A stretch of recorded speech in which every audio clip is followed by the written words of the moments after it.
सतगुरुदेव की जय। सत साहिब सतगुरुदेव की जय।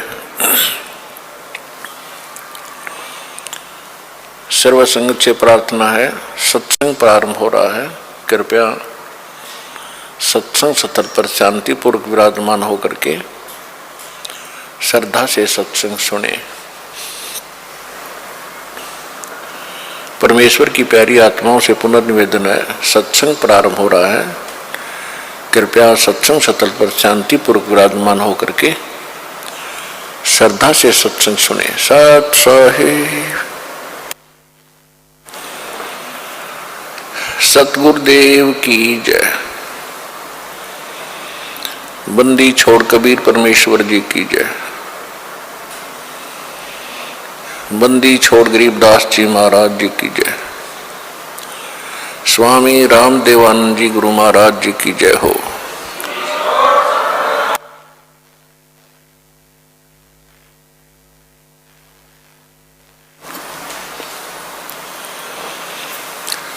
गरीब नमो नमो सतपुरुष को नमस्कार, गुरु की नहीं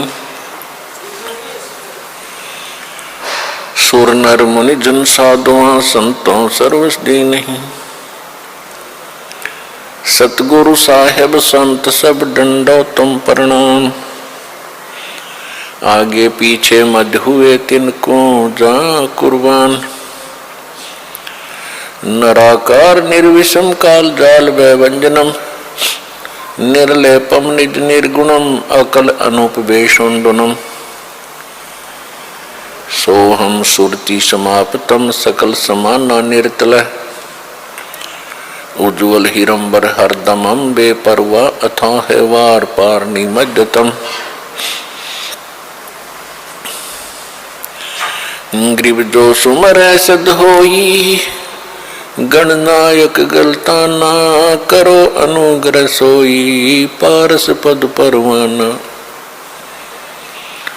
आदि गणेश मनाओ गणनायक देवन देवा। चरण कमल लो लाऊं आदंत करूं सेवा। परम शक्ति संगीतम रिद्धि सिद्धि दाता सोई। अवगत गुण अतीतम सत्य पुरुष निर्मोही। जगदम्बा जगदीशम मंगल रूप मुरारी। तन मन अर्पों से सम भक्ति मुक्ति भंडारी। सुर नर मुनि जन ध्यावे ब्रह्मा विष्णु महेशा। शेष शेष मुख गावे पूज्य आदि गणेशा। इंद्र कुबेर सरीखा वरुण धर्म राय ध्यावे। समर्थ जीवन जी का मन इच्छा फल पावे। 33 कोटि अधारा ध्यावे शेष 88। उतरे बहुजल पारा कट है यम की फांसी। 33 कोटि अधारा ध्यावे शेष 88। उतरे बहुजल पारा कट है यम की फांसी। कर जोरों विनती करूं धरों चरण पर शीश। गुरु जी राम देवानंद जी महाराज ने दियो नाम बख्शीश। कोटि कोटि सिजदा करूं कोटि कोटि प्रणाम। चरण कमल में राखियो में बांधी जाम गुलाम। कुत्ता हो गुरुदेव का रामपाल दास का नाम। गले प्रेम की जेवड़ी जा खेचो वहाँ जाऊं, तो करो तो हो बावड़ू, दूर दूर करो तो जाऊं, जो रखो तो ही रहूं, जो देवो सो खाऊं।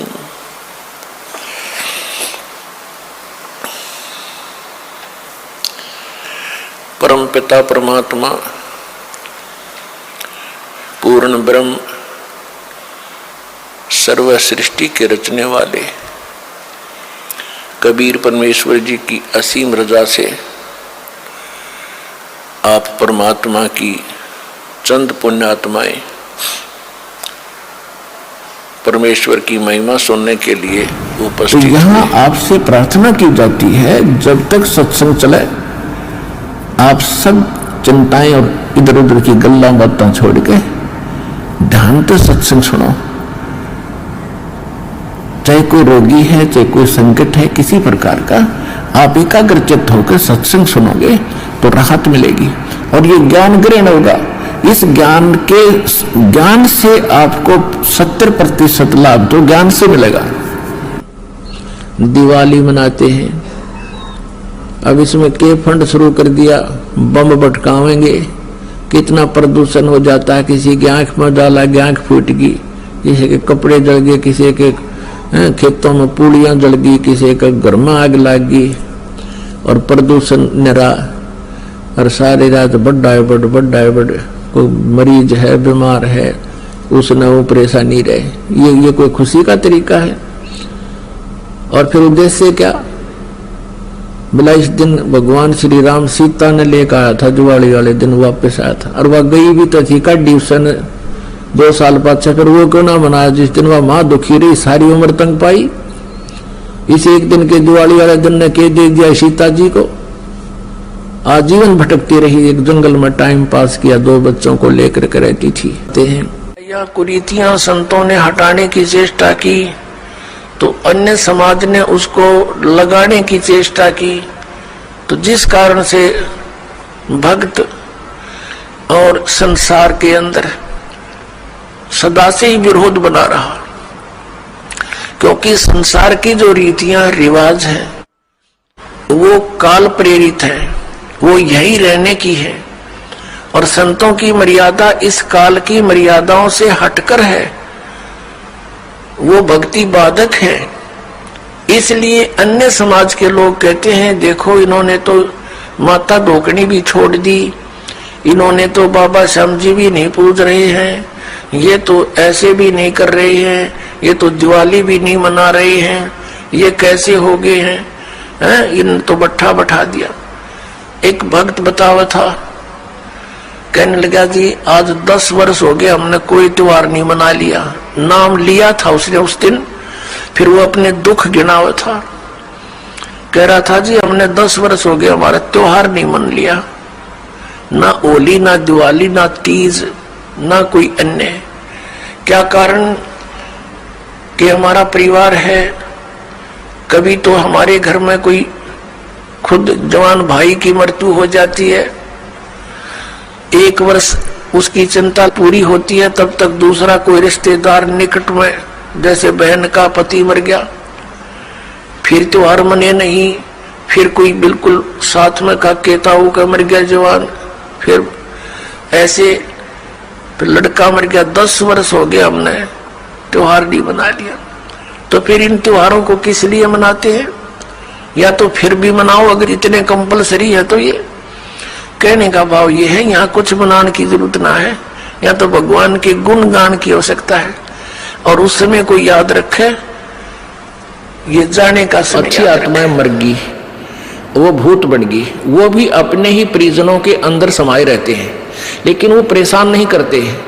और जो दुष्ट टाइप मरते हैं वो चंडाल भूत होते हैं, वो प्रवेश करके फिर उनकी दुर्गति रखते हैं कि जब शराब पीने जी कर शराब पीते हैं, उसका नाश करा देते हैं, कोई कुछ और गलतियां करा देते हैं, कोई और बदमाशी भी करा देते हैं, बहन बेटियों की तरफ भी बकवाद करा देते हैं। तो इस तरह के वो नीच टाइप होते हैं। फिर वो उनका पता कुछ से का तो यहाँ आते हैं जो पता लगता है, क्योंकि यहाँ 75 सारे फिर फ्री होना पड़ेगा, उनको भागना ही पड़ेगा यहाँ से भगवान के दरबार में। अब क्या कि जैसे एक लड़की एक बेबे नाम ले रही थी अपना परमेश्वर कबीर जी का, और यहाँ से अपने घर गई मिश्री का प्रसाद, एक पड़ोस का बालक आ गया 8-9 वर्ष का, बच्चा ने देव थी वो भी आ गया, उसको भी दे दिया। अब वो प्रसाद खाते लड़का अपने घर चला गया, घर जाते दौरा आके गिर गया। अब वो पड़ोसी शर हो गए, पता नहीं इसने क्या खवा दिया हमारे बालक ताई, अर्तन मेरा छोरा मार दिया।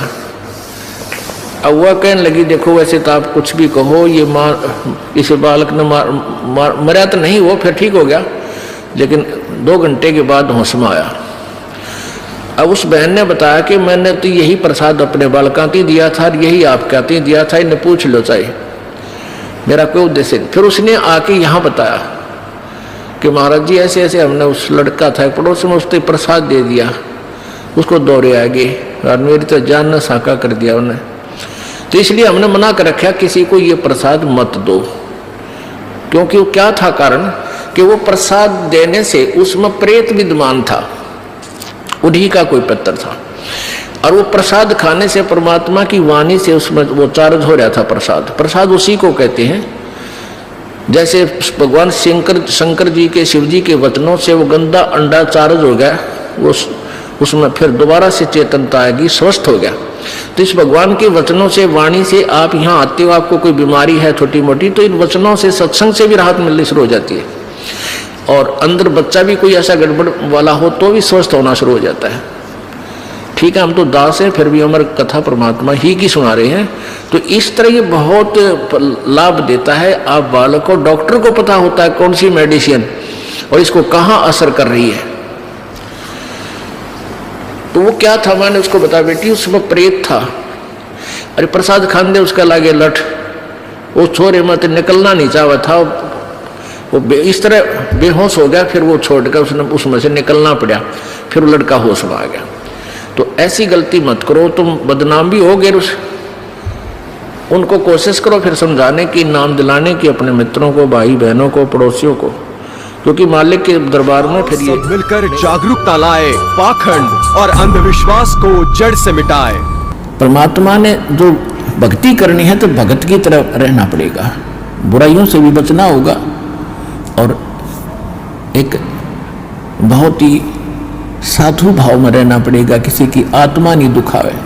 ठीक है, आपको धीरे धीरे सेट होने में टाइम लगेगा, जैसा भी जिसका व्यवसाय है अब वर्तमान में उसमें एक साधुता लाओ। जैसे कोई मजदूर है, सेवा कर रहा है किसी के और भगत हो गया, तो वो तन मन धन से सेवा करे उस मालिक के उसमें, क्योंकि वहां से उसने रोटी मिल रही है।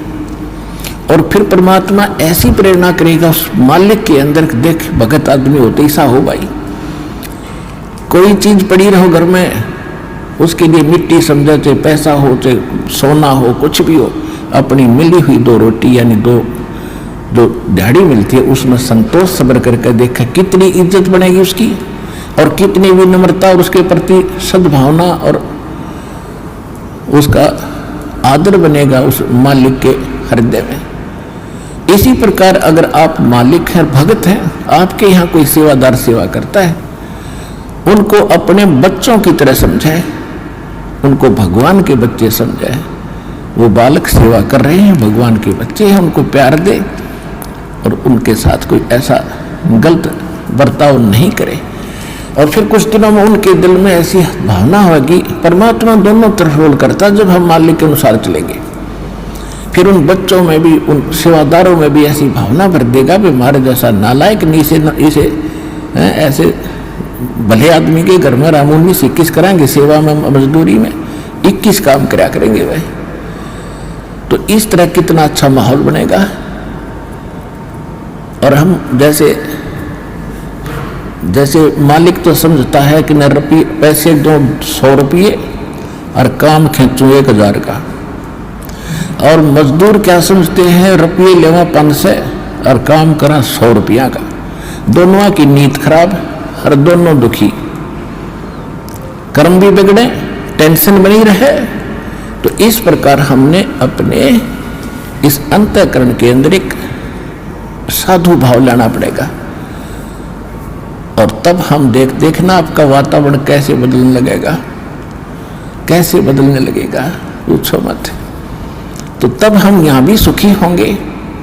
आपको चिंता नहीं रहेगी कि वहाँ सेवादार सेवा कर रहे हैं, वो अपने तन मन धन से सेवा करेंगे भगवान से डर के, वो भगवान से डरने वाले हो जाएंगे, फिर बातें खत्म हो जाएगी।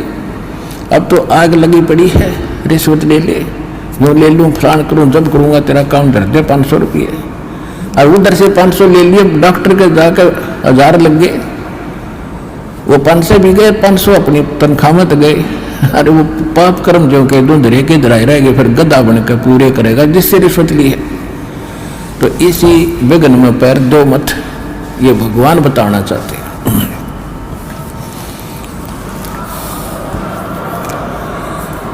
और जब आपको ये ज्ञान होगा ना, जहर दिखाई देगा आपको, और जब आप नेक नीति से चलोगे तो पूछो मत। अब दास बहुत देखता है, एक छोटा सा बच्चा ने बोला जी 55 रुपये पाए मैंने पड़े।